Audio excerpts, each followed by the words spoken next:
Hello student, आज हम करने जा रहे हैं मैथ्स क्लास 10th एक्सरसाइज 4.3 का एक इम्पोर्टेंट क्वेश्चन जो एग्जाम में आने के काफ़ी चांसेस हैं। मैसूर से बेंगलोर के बीच के 132 किलोमीटर यात्रा करने में एक एक्सप्रेस गाड़ी सवारी गाड़ी से 1 घंटा समय कम लेती है। यदि एक्सप्रेस रेलगाड़ी की औसत चाल सवारी गाड़ी की औसत चाल से 11 किलोमीटर प्रति घंटा अधिक हो तो दोनों गाड़ियों की चाल ज्ञात कीजिए। देखिए, क्वेश्चन को पढ़ते समय हम देखते हैं कि इस क्वेश्चन में हम रिलेशन कैसे बनाएं। तो रिलेशन बनाने की कंडीशन इस क्वेश्चन में हमें दी गई है। तो देखते हैं, यहाँ पर दो सिचुएशन है। 132 किलोमीटर की यात्रा करनी है। दो सिचुएशन का मतलब दो कंडीशन है। एक मैसूर से बेंगलोर के लिए, एक बार तो आप एक्सप्रेस गाड़ी से जा रहे हैं, एक बार सवारी गाड़ी यानी पैसेंजर।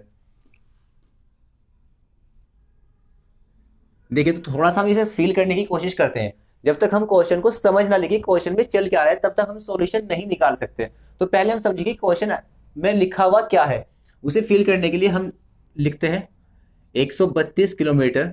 ये तो एक्सप्रेस गाड़ी के लिए लिख दिया, और ये पैसेंजर गाड़ी, सवारी गाड़ी और एक्सप्रेस गाड़ी। तो यहाँ पर कहा गया है कि दोनों ही ट्रेन 132 किलोमीटर की दूरी तय करती है। अब दूरी तय करती है तो इसकी स्पीड यानी इसकी चाल और इसकी चाल, इन्होंने इस दोनों चालों में एक रिलेशन दिया है।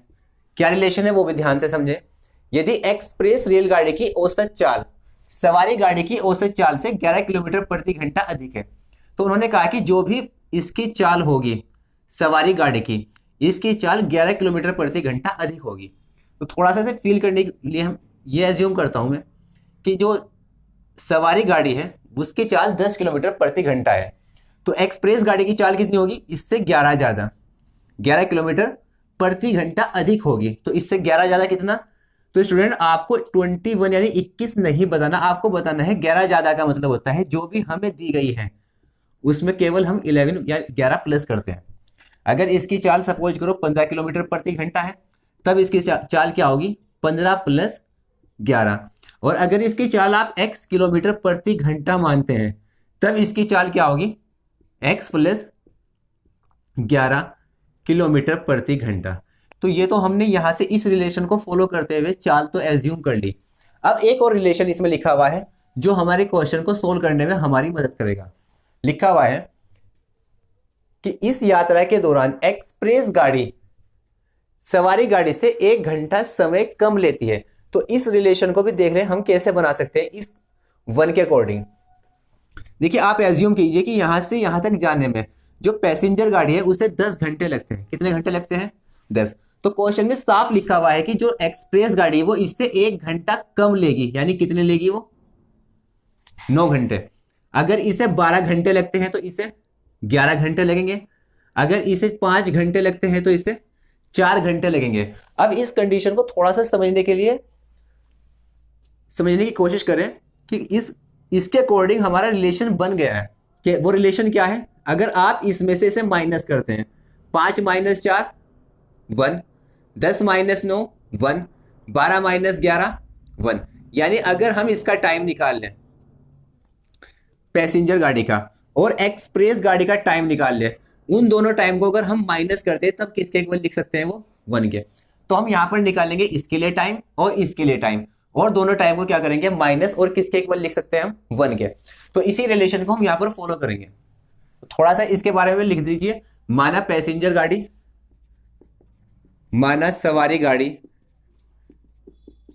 की चाल जो आपने ली है x किलोमीटर प्रति घंटा, तब एक्सप्रेस गाड़ी की जो चाल होगी वो हो जाएगी x प्लस 11 किलोमीटर प्रति घंटा। और अब आपको कुछ नहीं करना, प्रश्नानुसार इसके टाइम में से आपको इसका टाइम माइनस करना है। यानी 132 किलोमीटर की दूरी तय करने में x किलोमीटर प्रति घंटा की चाल से जो समय लगा है वो निकाल लीजिए। तो समय हम निकालने के लिए फॉर्मूला होता है दूरी बटे चाल। समय के लिए क्या फॉर्मूला है, दूरी बटे चाल। केवल आपको यहां पर लिखना है प्रश्नानुसार। इसके लिए समय क्या हुआ, दूरी बटे चाल। दूरी कितनी है इसकी, 132। चाल कितनी है इसकी, x। ये तो इसका समय हो गया, माइनस हम इसका समय करेंगे। इसके लिए भी दूरी कितनी है, 132।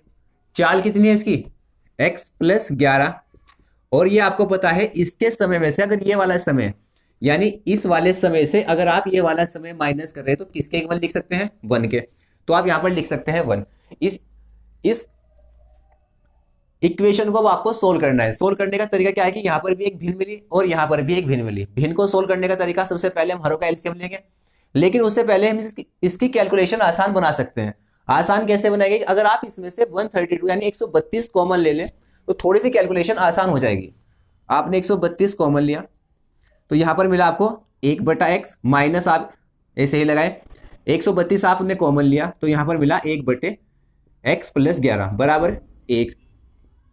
132 इन दोनों का एलसीएम हो गया x इंटू एक्स प्लस 11 बराबर 1 के। x से x कैंसिल, x प्लस 11 की गुणा किसमें? 1 में। तो यहां से x प्लस 11 माइनस का निशान है, x प्लस 11 से x प्लस 11 कैंसिल, x मिला, x की मल्टीप्लाई किसमें की? 1 में। तो यहां पर मिला आपको x से ये x भी कैंसिल हो गया। इन दोनों की आपको गुणा करनी है और इन दोनों की गुणा करनी है। बराबर किसके लिखा हुआ है? 1 के। कर लीजिए। 11 की गुणा आप 132 में करते हैं, 11 दूनी 22 हासिल 2, 11 तिया 33 और 2 35 हासिल 3, 11 एकम 11 और 3 14।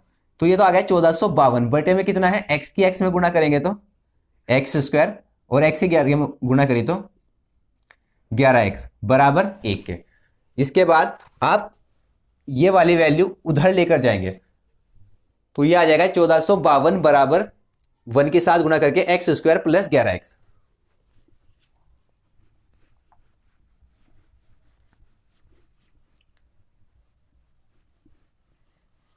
तो यह आ जाएगा 1452 बराबर एक्स स्क्वायर प्लस 11x।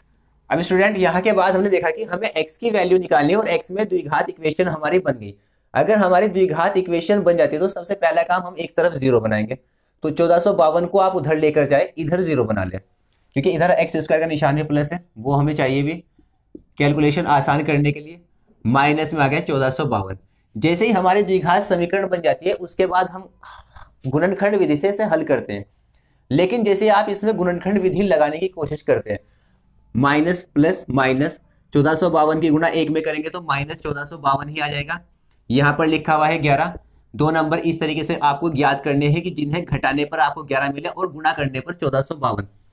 तो अगर ये आप याद करके जाते हैं एग्जाम में तो शायद ही आप निकाल दें, नहीं तो हो सकता है कि जिस टाइम आपके एग्जाम में क्वेश्चन आता है इस वाले मेथड से आप इसके गुणनखंड ना कर पाए, वहां पर आप कंफ्यूज हो जाए। तो स्टूडेंट आपको घबराने की जरूरत नहीं है। अगर आपसे ये गुणनखंड विधि से नहीं हो पा रहे हैं तो आप सीधे द्विघात सूत्र से करिए। देखिए मेरे तो याद है 44 माइनस 33, अगर 44 में से 33 गए तो 11 आ जाएगा और 44 और 33 की गुणा करेंगे तो 1452 आ जाएगा। और क्योंकि यहाँ पर गुणांक एक है, यहाँ पर प्लस है, यहाँ पर माइनस है, तो इसके गुणनखंड तो मैं डायरेक्ट भी कर सकता हूँ। मैंने आपसे बताया हुआ भी, अगर यहाँ पर प्लस आ जाए, यहाँ पर माइनस और यहाँ पर 1 है, तब अगर हमें 2 नंबर मिल जाते हैं तो इसके गुणनखंड हो जाएंगे। इनमें से बड़े वाले पर आप प्लस लगा दे और छोटे वाले पर माइनस बराबर 0।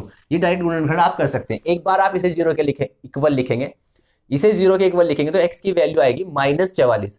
इसे 0 के इक्वल लिखेंगे तो x की वैल्यू आएगी 33। -44 आपको काउंट नहीं करनी क्योंकि स्पीड कभी भी माइनस में नहीं हो सकती, तो आपको केवल ये वाली काउंट करनी है, x इक्वल 33। तो x क्या है हमारी? सवारी गाड़ी की चाल, ये तो हो जाएगी 33। एक्सप्रेस गाड़ी की चाल 33 + 11, ये हो जाएगी 44। लेकिन स्टूडेंट आपको इस मेथड से यहाँ पर गुणनखंड विधि का यूज नहीं करना, क्योंकि आपको तीनों मेथड आते हैं। तो आप इसके गुणनखंड ज्ञात करने के लिए द्विघात सूत्र का यूज कीजिए, ताकि जब आप एग्जाम में भी करें तो आपको कोई प्रॉब्लम क्रिएट ना हो। तो द्विघात सूत्र से हम जो गुणनखंड करते हैं उसका तरीका क्या है? हमें चाहिए उसमें a एक्स स्क्वायर का गुणांक वो 1 है, b x का गुणांक 11, c कांस्टेंट -1452।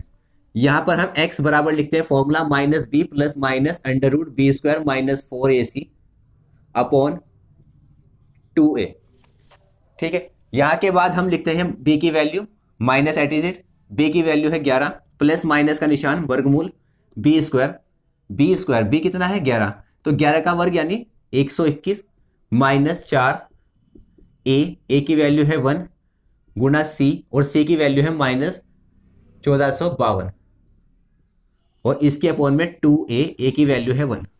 थोड़ा सा आप इसे और सोल्व करें, माइनस 11 प्लस माइनस वर्गमूल 121 माइनस माइनस प्लस, और 4 एकम 4, 4 की गुणा आप यहाँ पे करेंगे, 4 दूनी 8, 4 पंजे 20 हासिल 2, 4 चौक 16 और 2 18 हासिल 1, 4 एकम 4 और 1 5, और बटे में 2, 2 एकम 2। इसके बाद थोड़ा सा मैं यहाँ पर इसे सोल्व करूंगा।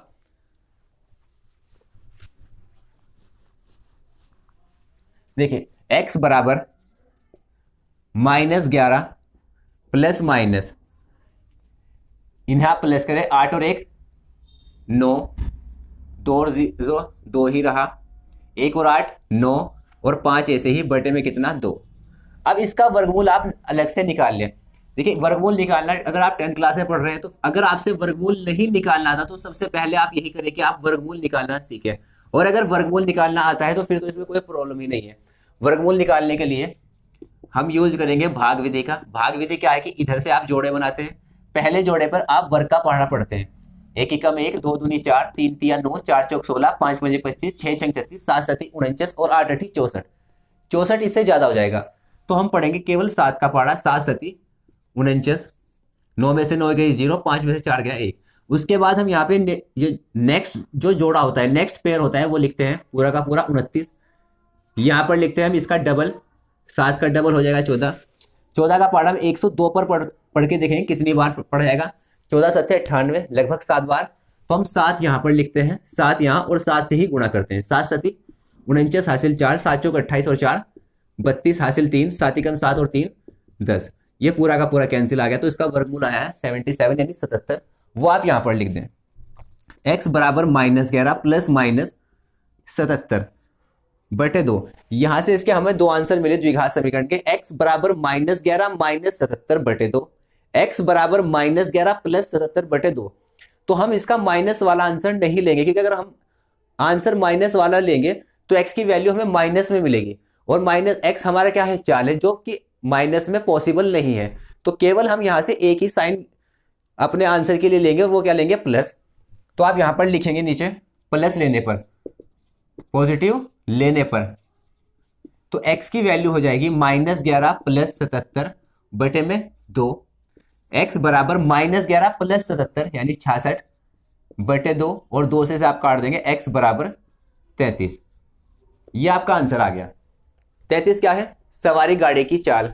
तो आप नीचे लिखेंगे सवारी गाड़ी की चाल बराबर 33 किलोमीटर प्रति घंटा। और एक्सप्रेस गाड़ी, जो एक्सप्रेस गाड़ी थी उसकी चाल थी इससे 11 किलोमीटर ज्यादा, 33 प्लस 11 यानी 44 किलोमीटर प्रति घंटा। तो आई होप आपको समझ में आया होगा। Thank you for watching.